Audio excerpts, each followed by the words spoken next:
Hello dear student, today I will be start partial differential equation new topic Jacobi method.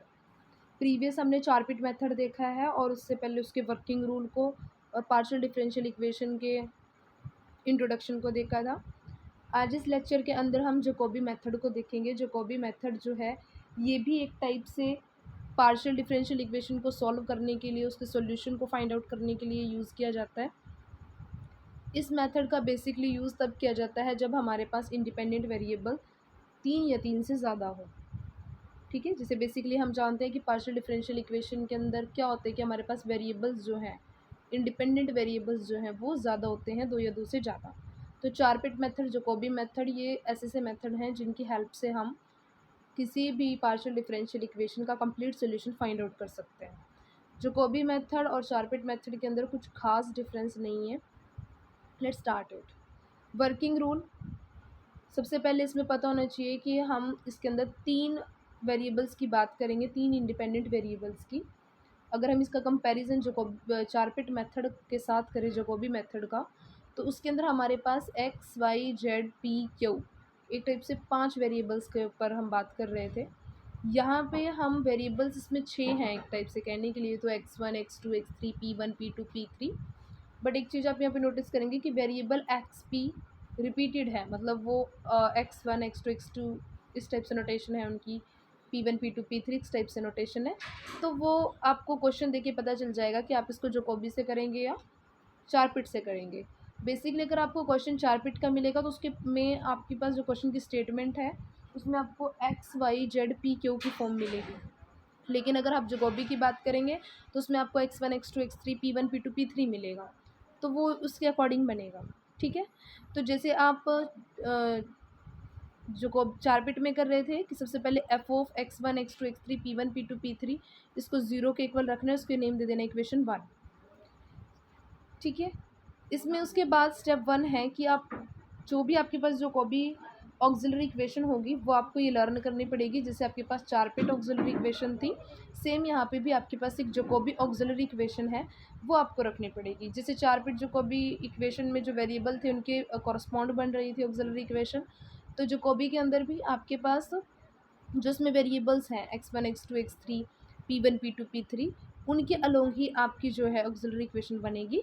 तो dp1 denominator में आ जाएगा करली f divided by करली x1। जब p1 की बात है तो x1 आएगा, dx1 करें तो माइनस करली f करली p1, dx2 माइनस करली f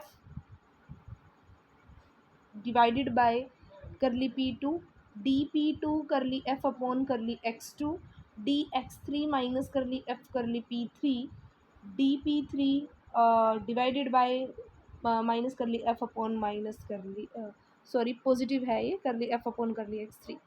आप इसको किसी भी सुटेबल तरीके से कर सकते हैं, मतलब dp1 dp2 dp3 को एक बार कर सकते हैं, मतलब इकट्ठा कर दें, x1 x2 x3 को इकट्ठा कर दें, उसके ऊपर कोई इफेक्ट नहीं पड़ेगा। देखिए जब भी आप dp1 निकालेंगे तो उसके रिस्पेक्ट में x1 आएगा, dp2 निकालेंगे उसके रिस्पेक्ट में x2 का पार्शियल आएगा, और dp3 निकालेंगे उसके रिस्पेक्ट में x3 का पार्शियल आएगा। सेम अगर आप x1 का निकालेंगे उसके रिस्पेक्ट में p1 का पार्शियल आएगा। बस चेंज ये होगा कि जो x1 वाली स्टेटमेंट, x वाली टर्म्स आएंगी ना ऊपर जब डेरिवेटिव, तो उनका पार्शियल नीचे माइनस में जाएगा। जैसे यहाँ पे dx3 है, x2 है सॉरी, तो x2 के नीचे माइनस कर ली f अपॉन कर ली p2 आएगा, और dx3 है इसके नीचे भी माइनस में जाएगा, x3 है तो नीचे p3 आएगा, तो कर ली f अपॉन कर ली p3। तो आप इसको अपने तरीके से जैसे आपको लगे कि आप याद कर सकते हैं इसको, उस टाइप से करें। तो स्टेप 1 तो यही है कि आपने सबसे पहले तो f of x1 x2 x3 p1 p2 p3 जो भी आपके पास पार्शियल इक्वेशन है उसको 0 के इक्वल रखकर इक्वेशन 1 उसको नेम दें। नेक्स्ट आप उस जो भी जकोबी मेथड है, जो भी आपके पास जकोबी मेथड से जैसे क्वेश्चन है, तो उसमें ऑक्सिलरी इक्वेशन को लिखें और अब स्टेप बाय स्टेप इनका पार्शियली वैल्यूज़ निकालने स्टार्ट करें। जैसे कर ली f अपॉन कर ली x1 की वैल्यू निकाल लें, फिर x2 की x3 के रिस्पेक्ट में पार्शियली इनकी वैल्यूज़ निकाल लें, फिर p1 p2 p3 इनकी रिस्पेक्ट में आप इनकी वैल्यूज़ निकालें। ठीक है, उसके बाद आपने कुछ इस टाइप से इक्वेशंस फॉर्म करनी है। आपके पास 2 इक्वेशंस आएंगी f1 और f2 की फॉर्म में।